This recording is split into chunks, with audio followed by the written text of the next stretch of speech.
하나님 말씀 로마서 7장 1절에서 6절 말씀입니다. 형제들아, 내가 법 아는 자들에게 말하노니 너희는 그 법이 사람이 살 동안만 그를 주관하는 줄 알지 못하느냐. 남편 있는 여인이 그 남편 생전에는 법으로 그에게 매인 바 되나 만일 그 남편이 죽으면 남편의 법에서 벗어나느니라. 그러므로 만일 그 남편 생전에 다른 남자에게 가면 음녀라. 그러나 만일 남편이 죽으면 그 법에서 자유롭게 되나니 다른 남자에게 갈지라도 음녀가 되지 아니하느니라. 그러므로 내 형제들아, 너희도 그리스도의 몸으로 말미암아 율법에 대하여 죽임을 당하였으니 이는 다르니 곧 죽은 자 가운데서 살아나신 이에게 가서 우리가 하나님을 위하여 열매를 맺게 하려 함이라. 우리가 육신에 있을 때에는 율법으로 말미암는 죄의 정욕이 우리 주체 중에 역사하여 우리로 사망을 위하여 열매를 맺게 하였더니 이제는 우리가 얽매였던 것에 대하여 죽었으므로 율법에서 벗어났으니 이러므로 우리가 영의 새로운 것으로 섬길 것이요 율법 조문에 묵은 것으로 아니할지니라. 아멘. 예수님께서 우리를 위해 이 땅에 오심은 구원하시기 위함이죠. 이를 위해서 예수님은 죽음을 통과하셔야 했습니다. 반드시 예수님은 죽으셔야 그 희생의 제물로 우리는 하나님의 자녀가 되고 화목을 이룰 수 있는 길이 열어질 수 있었습니다. 반드시 그 길을 벗어나거나 또한 그 길을 피할 수도 없었던 것이죠. 예수 안에서 우리가 구원을 받았다라고 할 때 우리는 죽음을 통과해야 합니다. 예수님과 함께 십자가에 죽고 예수님과 함께 성령으로 살지 않으면 결코 하나님의 자녀가 될 수 없습니다. 믿음이라고 하는 것은 내가 죽는 것이요, 그 죽음을 통해서 이제 예수가 내 안에 사는 것이 믿음입니다. 그래서 이 7장을 시작하면서 바로 바울 사도는 법에 대하여 이야기를 하고 있는 거죠. 처음 로마서를 시작할 때에도 사람들이 생각하는 의라고 하는 기준이 율법이나 양심이나 도덕적인 어떤 행동으로 말미암지 못하는 이유는 이미 하나님의 죄의 법 아래에서 우리가 범죄한 자가 되고 범죄함으로 우리의 태생 자체가 죄인이었기 때문이라고 분명하게 이야기합니다. 그 죄인 된 자는 그 무엇으로도 그 본질을 바꿀 수 없는 것이죠. 그러나 예수 그리스도의 의를 힘입을 때 우리는 죄에서 벗어나 의의 칭함을 받게 되고 구원에 이르는 은총을 입는 겁니다.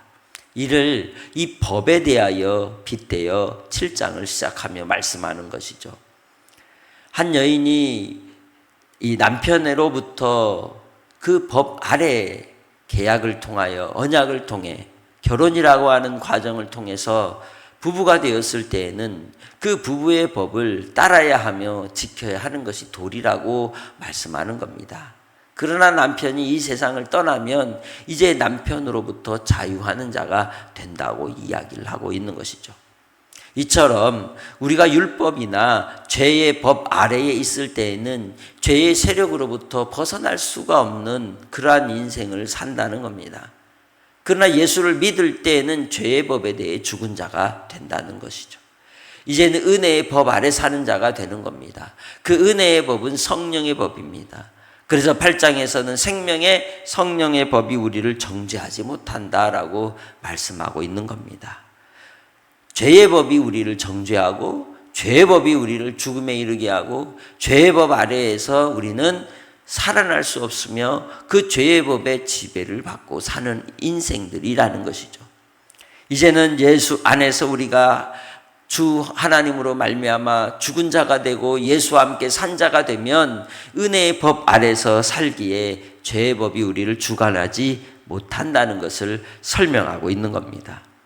그러기에 예수 안에서 우리는 죽은 자 가운데 살아나신 예수로 말미암아 하나님을 위하여 열매를 맺는 삶으로 내가 살아간다는 걸 분명히 아시기를 주의 이름으로 축복합니다.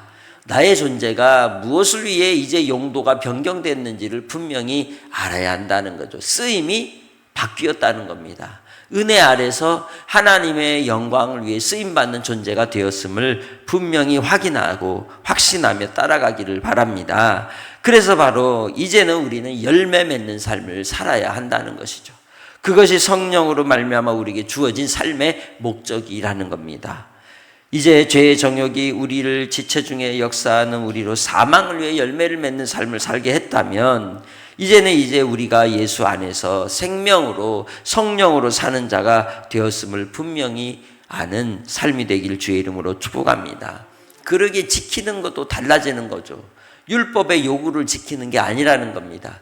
성령의 법의 요구를 지키는 겁니다. 생명의 법의 요구를 지키는 겁니다. 그것은 다름 아니라 하나님과의 사귐 가운데 그 안에 거하는 데 있는 겁니다. 주님 안에 거하는 겁니다. 말씀 안에 거하는 것입니다. 말씀을 누리는 것입니다. 말씀으로 사는 것입니다. 그럴 때에 바로 우리는 주 예수 안에서 열매 맺는 자가 되고 예수 그리스도로 말미암아 주시는 성령의 능력을 따라 승리하는 삶을 살게 되는 줄 믿습니다. 오늘 하루도 주님 안에서 우리가 이 땅의 삶을 살 때 우리 자신이 죄에 대하여 죽은 자임을 분명히 알고 이제는 생명으로 예수 생명으로 살아가는 신실한 믿음의 삶이 여러분의 삶이 되시기를 주의 이름으로 부탁합니다.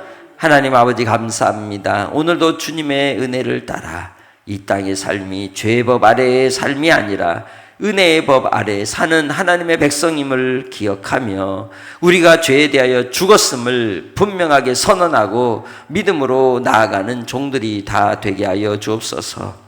이 땅의 삶 속에 오늘도 어떤 일이 있으며 누구를 만날지 알 수 없으나 한날의 삶 속에서도 주의 도우심을 바라고 의지합니다. 주님 역사하여 주옵소서. 성령의 충만함으로 인도하여 주옵소서. 오늘도 한량없는 하나님의 사랑을 부어주시니 감사합니다. 날마다의 삶이 주님의 기쁨 되게 하시고 위로가 되게 하시고 소망이 되게 하옵소서. 아버지 하나님, 주의 백성들 은혜 아래 오늘도 열매 맺는 삶이 되기 원합니다. 믿음의 공동체 가운데 아버지 하나님 좋은 모임을 하고 있는 우리 식구들 주님 붙잡아 주시고 지켜보호하여 주시고 또 우리 사랑하는 성도들 질병 가운데 시험 가운데 여러 형편 가운데 나오지 못한 심령들까지도 주께서 책임져 주옵소서. 바라고 나오기는 우리 사랑하는 성도들 삶 가운데 항상 성령으로 충만하여 주의 뜻을 이루는 열매 맺는 삶이 되게 하시고 어떤 악한 세력도 틈타지 못하도록 천군 천사로 지켜보아여 주옵소서. 감사 영광 돌리옵고 예수님의 이름으로 기도합니다. 아멘.